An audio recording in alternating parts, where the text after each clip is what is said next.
네, 여러분 안녕하십니까. 뉴스와이드 시작하겠습니다. 쿠팡 개인정보 유출 사태 관련해서 소비자들은 과연 어떻게 해야 되는지부터 고란 경제전문기자 연결해서 알아보도록 하겠습니다. 고 기자님 나와 계시죠? 네, 안녕하세요. 예. 지금 민감 정보까지 털렸다고 하는데 우리 소비자들이요. 정보가 어디까지 지금 털린 상황입니까? 일단 지난달 99일 쿠팡 측이 공식적으로 밝힌 유출 정보는 예. 이름, 이메일 주소, 배송지 주소로 최근 주문 목록 등입니다.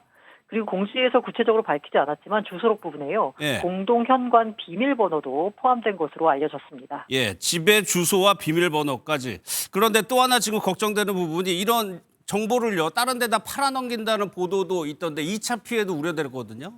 일단 쿠팡 측은 결제 관련 정보는 포함되지 않았다라고 밝히긴 했지만 예. 지금 현재 유출된 정보만으로도 2차 스미싱이나 피싱이 우려됩니다.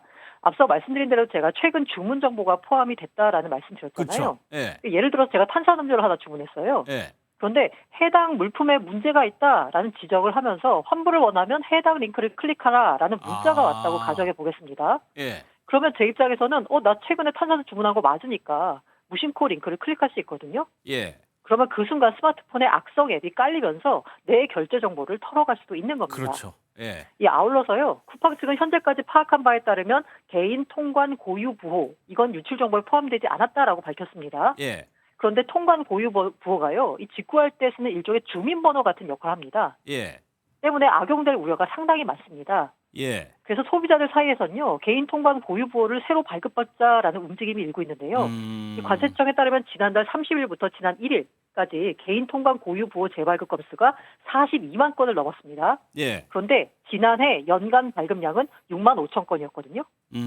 단 이틀 사이에 그러네요. 지난해 전체 발급량을 6배 이상을 웃도는 수치가 나온 겁니다. 예. 그만큼 이제 소비자들이 쿠팡의 개인정보 유출로 인한 2차 피해를 우려하고 있다는 의미입니다. 예.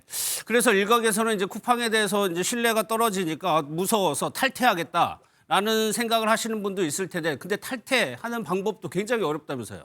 그래서 온라인에서는 탈퇴 어떻게 하는지 정보가 돌아다닐 정보입니다. 예. 일단 모바일 앱에 들어가시면 마이 쿠팡 메뉴로 들어가서요. 회원 정보 수정을 선택합니다. 예. 그러면 뭐라고 뜨냐면요.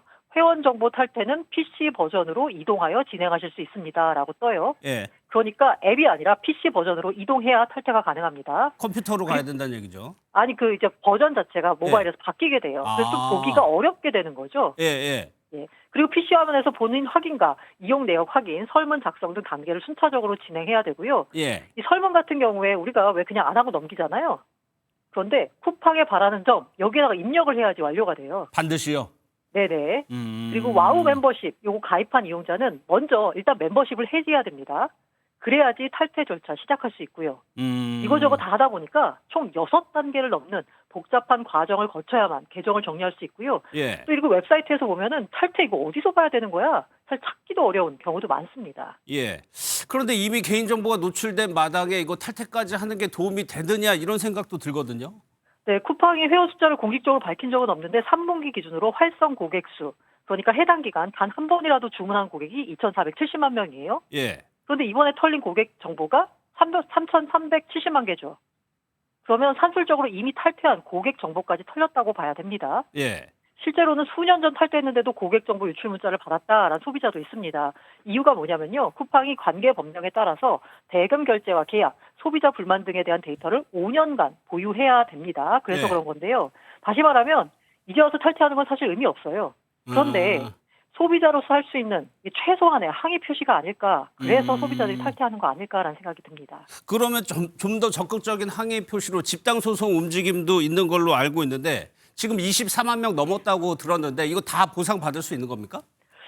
이거는 뭐 손해배상 받을 수 있는지 결국 법원의 판단을 받아봐야 되는 거라서요. 예. 그런데 앞서서 2014년 카드 3사 개인정보 유출 사태, 2016년 인터파크 해킹 사태, 2024년 모드투어 정보 유출 사태 등 과거 유사 사례에서 보자면 1인당 한 10만 원 정도 배상액을 인정받아서 받았습니다. 소송을 제기했던 분들은요. 10만 원 정도. 예. 네네. 그런데 이번 건수 같은 경우에는요, 이게 이렇게 유례 없는 규모의 정보 유출 사태다 보니까 법조인들마다 판단이 달라서요, 일부 법무법인의 경우에는 최대 50만 원까지 배상액을 설정하고 소송인단을 모집하는 경우도 있었습니다. 예. 그리고 또 하나요. 쿠팡에 대해서 불만이 높은 점이 뭐 사과문도 뭐 뭐 사라지기도 하고요. 유출 아니고 뭐 노출이라는 표현을 쓰고 쿠팡 자체 대응에 대해서도 비판의 목소리가 높습니다. 네, 저도 어제 보니까 사과문이 이렇게 팝업 형태로 올라와 있던데 오늘 들어가서 보니까요. 이게 사과문이 빠졌어요. 예. 대신에 로켓 배송이나 연말 맞은 상품 세일 광고가 차지하고 있더라고요. 그러니까 공개 사과문 공지가 사흘 만에 사라진 겁니다. 그렇죠.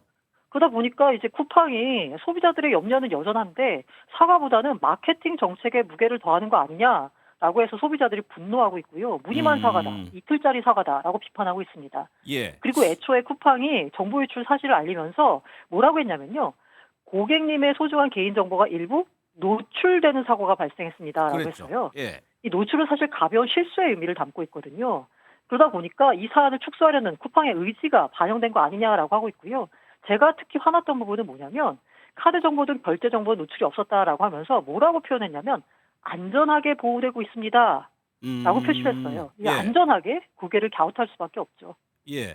그런데 또 어떤 분들은 이 로켓 배송이라는 그 제도 때문에 울며 겨자 먹기로 떠날 수가 없다 이 쿠팡을 이런 분들도 좀 있더라고요.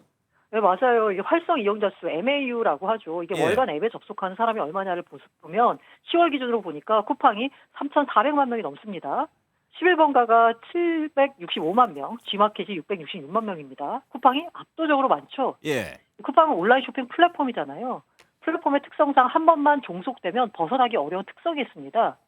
그래서 독과점이 될 수밖에 없고요. 특히 코로나 이후로 온라인 쇼핑 플랫폼을 벗어나기가 더 어려워진 상황이라서 소비자 예. 입장에서는 거의 울며 겨자 먹기로 써야 되는 이런 상황인 겁니다. 알겠습니다. 고 기자님 말씀 여기까지 듣도록 하겠습니다. 고맙습니다. 네, 감사합니다. 예.